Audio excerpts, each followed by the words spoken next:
발묘조장이라는 사자성어가 있습니다. 모를 뽑아 올려서 길어 보이게 한다는 뜻입니다. 중국 송나라 때 한 농부가 모내기를 하고 며칠 후에 논에 가보았습니다. 그런데 자기 논에 있는 벼보다 다른 논에 있는 벼들이 더 커 보이는 거예요. 속이 상한 농부는 모를 조금씩 뽑아 올렸습니다. 다. 그리고 보니 이제 좀 비슷해 보이는 거예요. 그래서 흐뭇한 마음으로 집에 돌아갔다가 며칠 후에 다시 와보았습니다. 그랬더니 어떻게 되었을까요? 모가 다 하얗게 말라 죽어버렸습니다. 발묘조장이라는 것은 어리석게 서두르면 상황이 악화될 수밖에 없다라는 의미를 가지고 있습니다. 여러분, 생명은 자라야 하지요. 그러나 시간이 필요한 것입니다. 하나님은 우리가 자라기를 원하십니다. 하나님은 교회가 성장하기를 원하십니다. 그런데 시간과 과정을 겪기를 원하십니다. 자, 12절에 보면 내가 아직도 너희에게 이를 것이 많으나 지금은 너희가 감당하지 못하리라고 하시지요. 그러니까 예수님이 제자들에게 해주고 싶은 말씀이 너무너무 많은데 지금 못 해주신다고 하세요. 왜요? 너희가 아직 감당하지 못하기 때문이다. 너희가 아직 어리기 때문이다. 그렇게 말씀하시는 것입니다. 여러분, 저는 하나님이 제게 많은 것을, 아니 모든 것을 다 알려주셨으면 좋겠어요. 그러려면 제가 어떻게 해야 됩니까? 하나님이 원하시는 지점까지 자라야 되겠죠. 성장해야 되겠죠. 만약에 제가 그 실력이 되지 못하면 하나님은 우리에게 해주고 싶으셔도 하지 못하실 것입니다. 사랑하는 성도 여러분, 우리들이 예수님께서 마음껏 가르쳐 줄 수 있는 그런 교회와 성도가 되기를 소망합니다. 그러므로 여러분, 성장해 가십시다. 성숙을 향하여 함께 가십시다. 성령님께서 하시는 일이 바로 이거예요. 우리가 자랄 수 있도록 도와주시고 성장할 수 있도록 도와주시는 것입니다. 자, 오늘 말씀 13절에서 15절을 우리 다시 한번 읽는데 교독으로 읽겠습니다. 제가 먼저 13절 읽겠습니다. 그러나 진리의 성령이 오시면 그가 너희를 모든 진리 가운데로 인도하시리니 그가 스스로 말하지 않고 오직 들은 것을 말하며 장래 일을 너희에게 알리시리라. 그가 내 영광을 나타내리니 내 것을 가지고 너희에게 알릴 수 있으나 무릇 아버지께 있는 것은 다 내 것이라. 그러므로 내가 말하기를 그가 내 것을 가지고 너희에게 알리시리라 하였노라. 아멘. 성령님은 우리를 자라게 하십니다. 그래서 어떻게 하시냐면 모든 진리 가운데로 우리를 인도하시는 거예요. 왜냐하면 진리가 우리를 자라게 하기 때문입니다. 진리 때문에 자라고, 자라면 더 큰 진리를 알게 되고 계속해서 그런 선순환이 우리에게 일어날 것입니다. 또한 성령님은 우리를 자라게 하셔서 장래 일도 우리에게 가르쳐 주신다는 거예요. 여러분, 문맥을 볼 때 이 장래의 일이란 누구의 장래를 가리키는 것이겠습니까? 개인적인 차원의 장래가 아니에요. 그러면 교회가 무당집이 되는 거예요. 점쟁이 집이 되는 거예요. 여기서 말하는 장래는 개인적 차원이 아니에요. 그러니까 뭐 주식이 오를까, 뭘 먹을까, 무엇을 마실까, 무엇을 입을까, 이러한 장래의 일은 잘하지 못하는 사람들이 관심을 가지는 장래의 일일 뿐입니다. 그러면 주 안에서 성장하는 사람은 어떤 것에 관심을 가질까요? 하나님의 장래의 일에 관심을 가지는 거예요. 하나님이 이루고자 하시는 일은 도대체 무엇일까? 하나님이 우리 교회를 통해서 하시고 싶은 일은 도대체 무엇일까? 거기에 집중하고 관심을 가지지요. 하나님이 우리 가정을 통해서 하시고 싶은 일은 무엇일까? 그 장래의 일에 관심을 가지게 되는 것입니다. 그런 사람에게 성령님은 장래의 일을 가르쳐 주시는 것입니다. 여러분, 하나님께서 지금 우리 교회의 장래의 일에 원하시는 것이 무엇일까요? 저는 교육관 마련이라고 생각합니다. 하나님이 우리에게 원하시는 장래의 일에 우리 모두가 기도로 반응하는 저와 여러분이 되셨으면 좋겠습니다. 자, 예수님의 마음을 우리가 한번 품고 자라지 않는 제자들을 바라보시는 그 안타까운 마음으로 12절을 다시 한번 읽겠습니다. 12절입니다. 시작. 내가 아직도 너희에게 이를 것이 많으나 지금은 너희가 감당하지 못하리라. 아멘. 자, 이것이 우리 교회와 성도들을 바라보시는 예수님의 마음이 아니기를 원합니다. 그러나 여러분, 그렇다고 해서 발묘조장은 하지 마십시다. 조바심 낼 필요는 없습니다. 아무리 급해도 바늘 허리에 실을 꿰어서 쓸 수는 없는 법이 아니겠습니까? 그런데 분명한 것은 내가 생각하는 우리 교회, 내가 생각하는 나와 하나님이 판단하시는 나와 우리 교회가 다를 수 있다는 것은 우리가 인정해야 되지요. 김포평강교회야, 너는 지금 이 정도는 들어야 돼. 너는 지금 이 정도는 해야 돼 라고 주님이 우리에게 판단하시고 말씀하실 수 있는 것 아니겠습니까? 그런데 만약에 여러분 혹 부담되고 시험 들 것 같으세요? 그러면 안 하셔도 괜찮습니다. 안 하셔도 괜찮아요.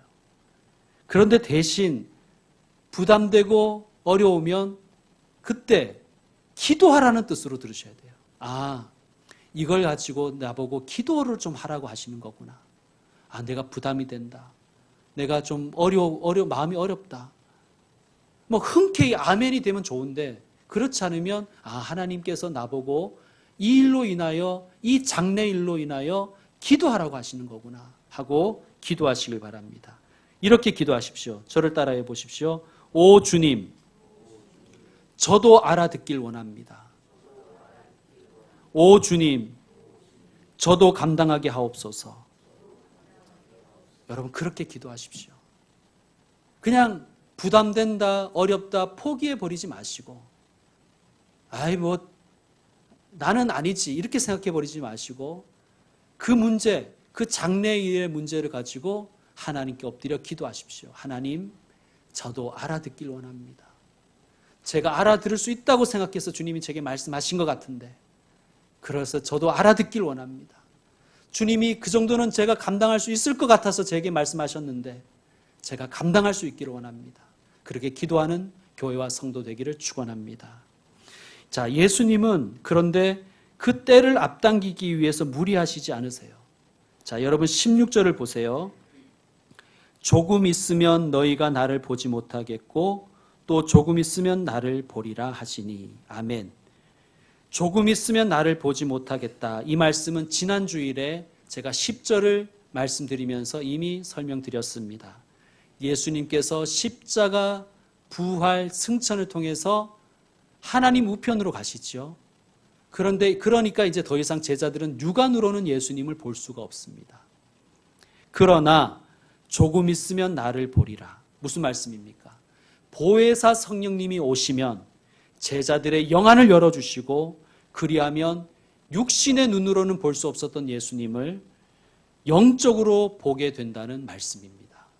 여러분 우리는 영적인 존재예요. 여러분 가끔 이런 분들이 있으세요. 절에나 무당집 가면 뭔가 모르게 깨름직하고 불편하다. 뭐 이런 말씀하시는 분들이 있어요. 왜냐하면 우리가 영적인 존재이기 때문에 그래요. 내가 성령과 가까우면 악령과는 뭔가 잘 안 맞게 되어 있습니다. 근데 지금 내 상태가 악령과 가까이 있으면 성령이 불편하게 느껴집니다. 여러분 예배의 공간, 하나님께 예배 드리는 공간에 오셨는데 불편하시다. 그러면 자기의 지금 영적인 상태가 악한 영과 더 가깝다고 생각하시면 됩니다. 반대로 교회에 오면 마음이 평안하고 내가 정말 하나님 앞에 지은 죄가 많지만 하나님의 은혜가 느껴지시고 그러면 내가 성령님과 친한 상태이구나. 점쟁이 만나러 갔는데 마음이 평하다.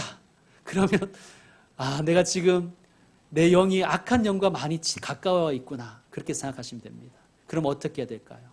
포기하지 마시고 하나님 제게도 성령을 내려주십시오. 그렇게 기도하시면 되겠습니다. 자, 헬라어 성경을 보면 나를 보지 못하겠고의 보다와 나를 보리라의 보다가 서로 다른 단어인 것을 알 수 있어요. 앞에 보다는 데오레오라는 단어를 썼는데 이 육안으로 보는 것을 의미해요. 반면에 뒤에 보다는 깨닫다, 인식하다, 인지하다라는 뜻을 가지는 호라오라는 단어를 쓰고 있습니다. 그러니까 정리하면 이렇습니다. 조금 있으면 나를 너희가 육신의 눈으로는 보지 못하지만 조금 있으면 너희가 나를 영적인 눈으로 보게 될 것이다. 이 뜻입니다. 자, 우리 다시 한번 기도의 제목을 발견합니다. 성령님, 나의 영안을 열어주세요. 성령님, 나와 함께 해주세요. 예수님을 만나게 해주세요.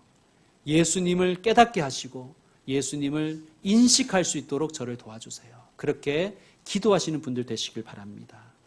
자, 그런데 조금 있으면이라고 예수님 말씀하세요.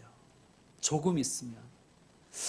제가 만약 예수님이면요, 제자들이 너무 답답했을 것 같아요. 안 자라니까. 성숙해 가지 않으니까 너무 답답하셨을 것 같아요. 여러분, 자녀가 자라지 않는다면 얼마나 답답하겠습니까? 자, 그리고 예수님은요, 제자들의 영안을 열어주실 수 있는 능력이 있는 분이에요.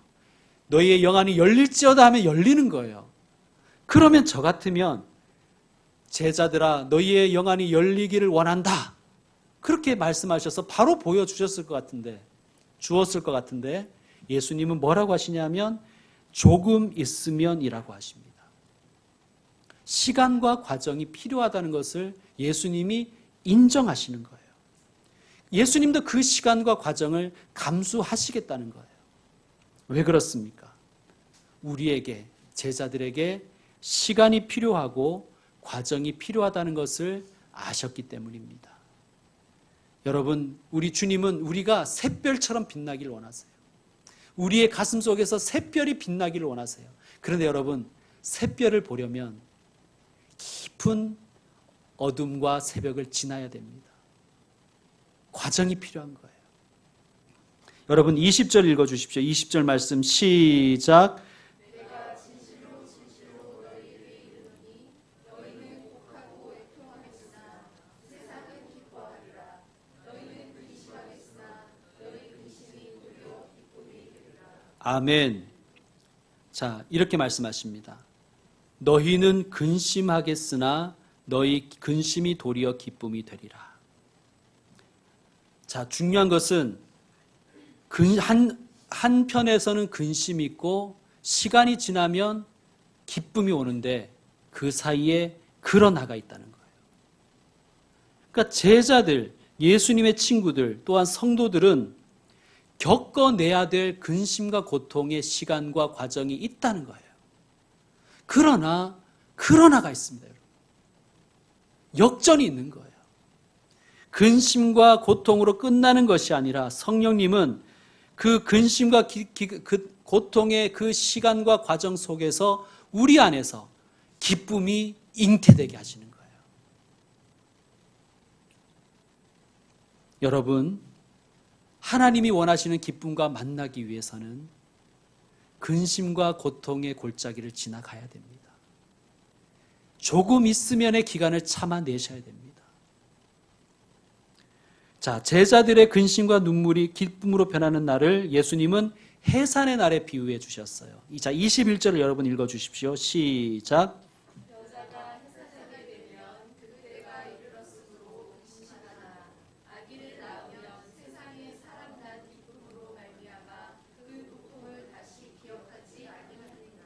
아멘. 자, 해산한 여인은 태어난 그 생명, 그 아기로 인하여 근심과 고통을 잊는다고 말씀하세요. 저는 해산 경험이 없으니까 해산의 경험이 있으신 여성분들에게 묻습니다. 아기 낳을 때의 그 고통을 다 잊으셨습니까? 대답을 좀 해보세요. 잊으셨어요? 잊지 못하죠. 그럼 이게 무슨 뜻일까요? 출산의 근심과 고통의 기억을 상쇄하고도 남을 기쁨. 근심과 고통이 흔들 수 없는 기쁨을 그 아기를 통해, 그 자녀를 통해 얻는다는 뜻입니다. 저는 아내가 해산할 때 아내의 얼굴이 죽음의 빛, 흑빛으로 변하는 것을 제가 보았습니다. 그런데 그 극심한 분만의 고통을 겪은 아내가 아기를 안고는 정말 형용할 수 없는 행복한 표정을 짓더라고요. 여러분, 무엇이 해산의 그 극심한 고통을 이기게 합니까? 생명의 기쁨입니다. 여러분, 엄마들 중에 허구한 날 사람만 만나면 자기가 아기 낳을 때 얼마나 아팠는지만 얘기하는 그런 엄마 보셨습니까? 물론 가끔은 얘기할 수 있죠. 그런데 허구한 날, 중구장창 누구를 만나도 자기가 해산할 때 얼마나 아팠는지만 얘기하신 분 보셨어요? 대부분의 엄마들은 자기 자녀가 얼마나 이쁜지, 자기 자녀가 얼마나 사랑스러운지 자기 아기 자랑하기에 바쁘죠.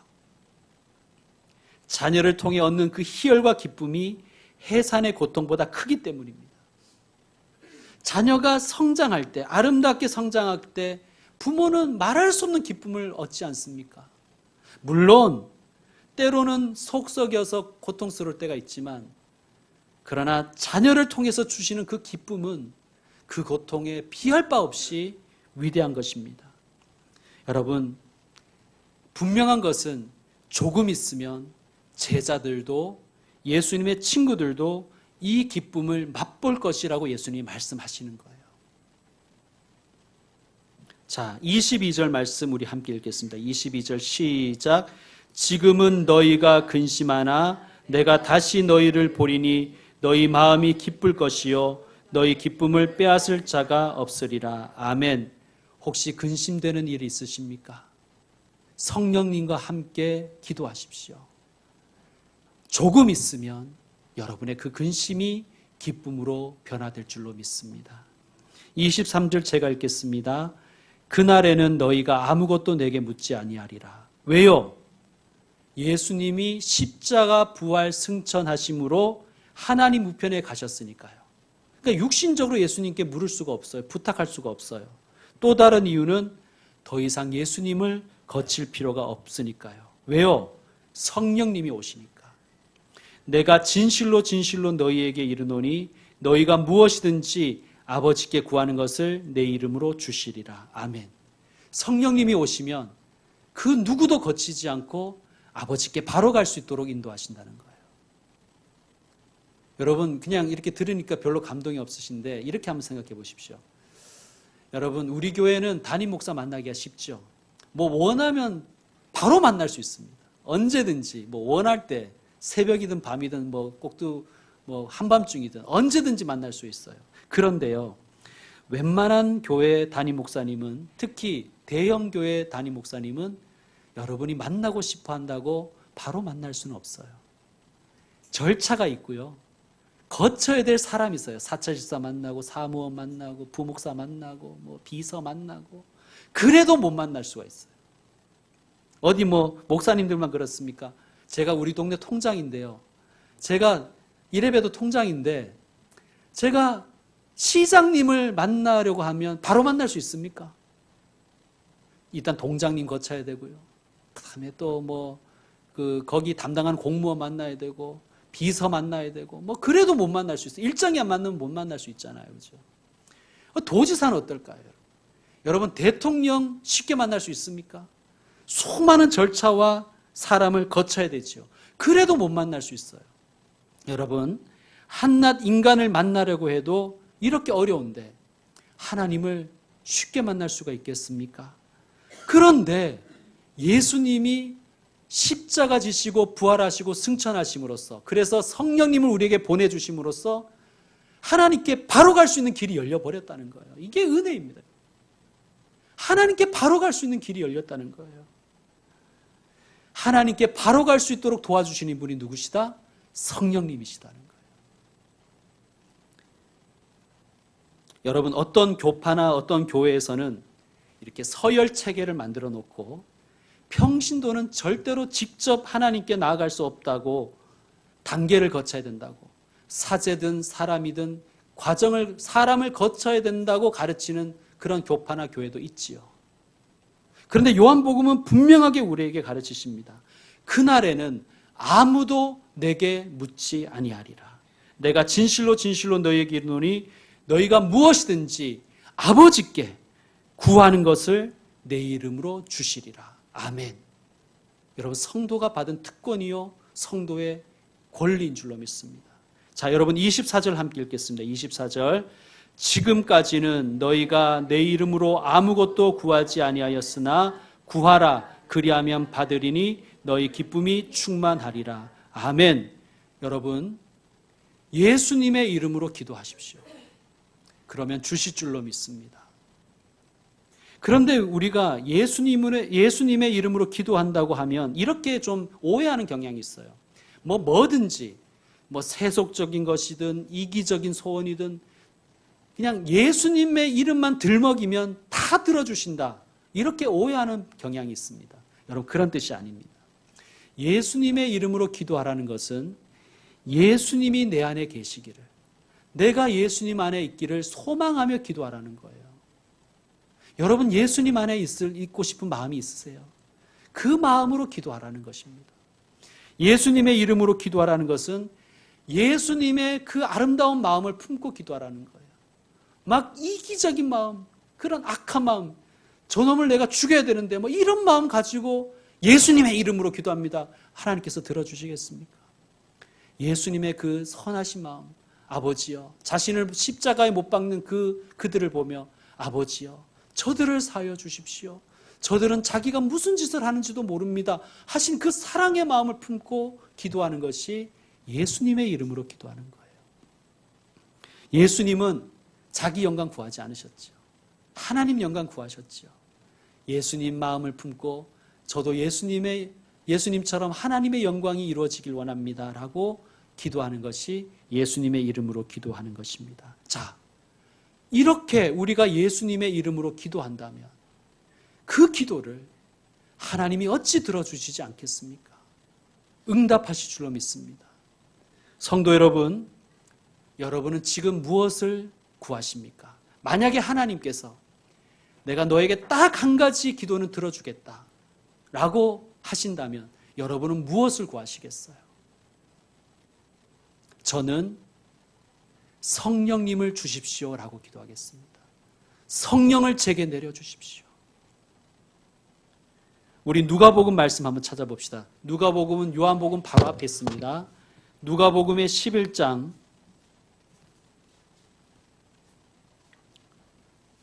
요한복음 바로 앞에 누가복음이 있어요. 누가복음 11장 11절부터 13절 3절 말씀입니다. 역시 교독으로 읽겠습니다. 누가복음 11장입니다. 자,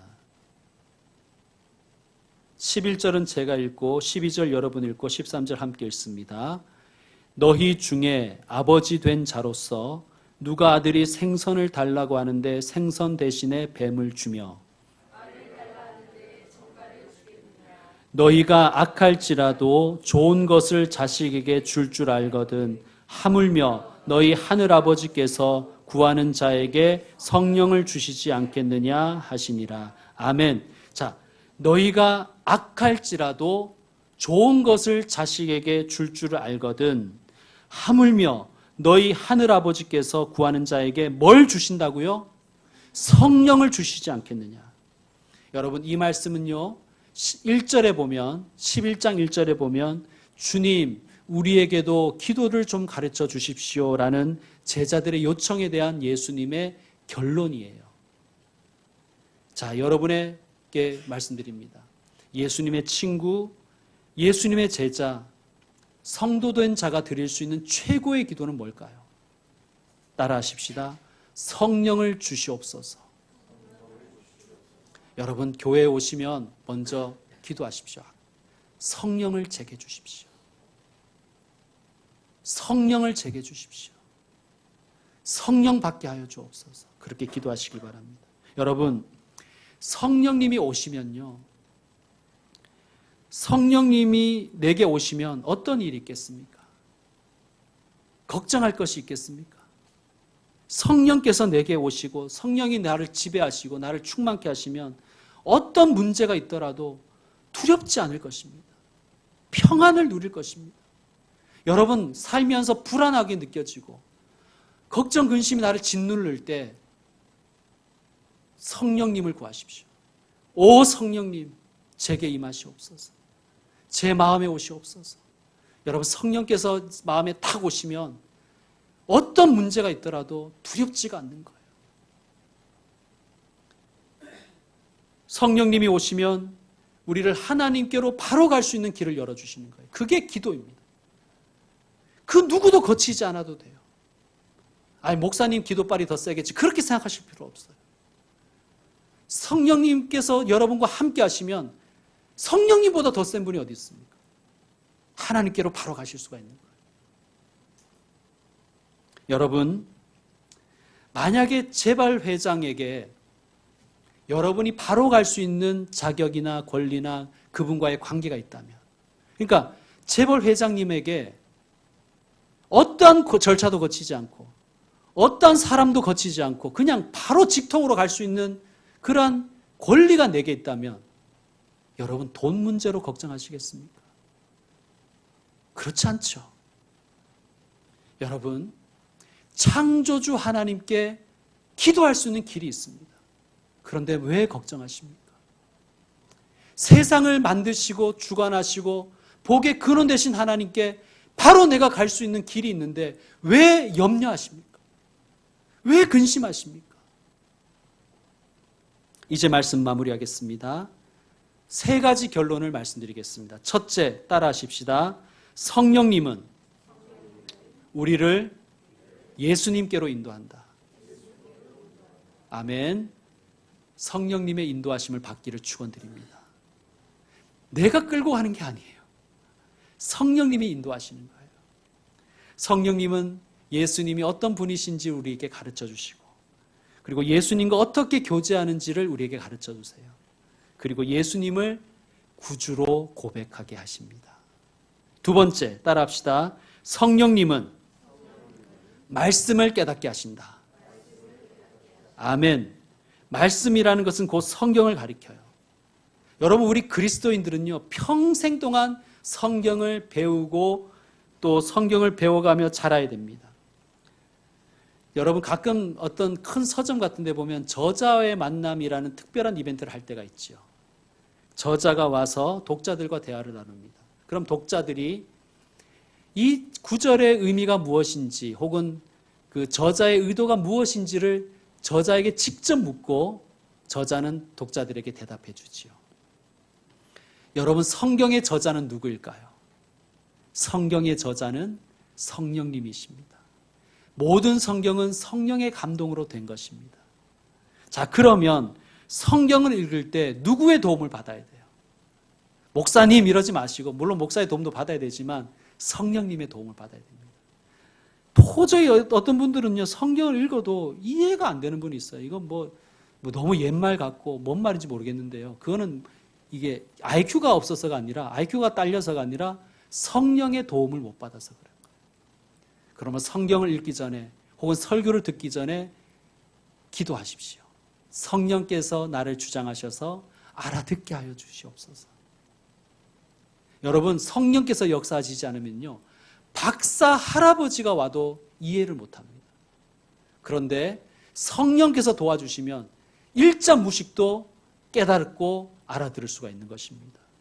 그러므로 여러분, 성경을 읽기 전에, 공부하기 전에, 설교를 듣기 전에 성령님 제게 말씀이 깨달아지게 하여 주시옵소서. 그렇게 기도하고 들으시길 바랍니다. 셋째, 따라합시다. 성령님은 예수님의 이름으로 기도하게 하신다. 아멘. 여러분, 여러분의 기도를 한번 살펴보십시오. 얼마나 탐욕적인지, 얼마나 자기주관적인지 자기의 기도를 한번 돌아보십시오. 우리가 하나님이 기뻐하시는 기도를 드리려면 누가 도와주셔야 되겠어요? 성령님이 도와주셔야 됩니다. 내 힘으로 기도하면요, 나의 이기적인 기도밖에 못 드려요. 뭐 기껏 해봐야 내 가족, 뭐 내 교회 정도만 기도하는 거죠. 근데 성령님이 도와주시면, 성령님이 함께 하시면 하나님이 기뻐하시는 기도를 드릴 수가 있는 거예요.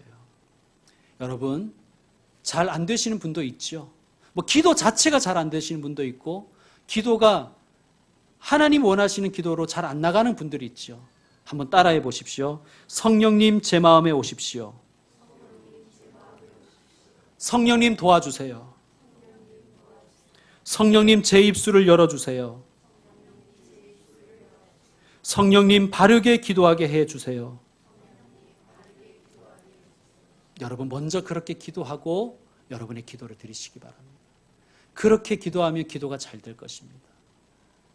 성령님께서 우리 각자에게 임재하시기를, 그래서 영적으로 풍성해지기를, 우리 교회와 오늘 예배드리는 모든 분들에게 성령 충만한 은혜가 있기를 축원드립니다. 기도하겠습니다.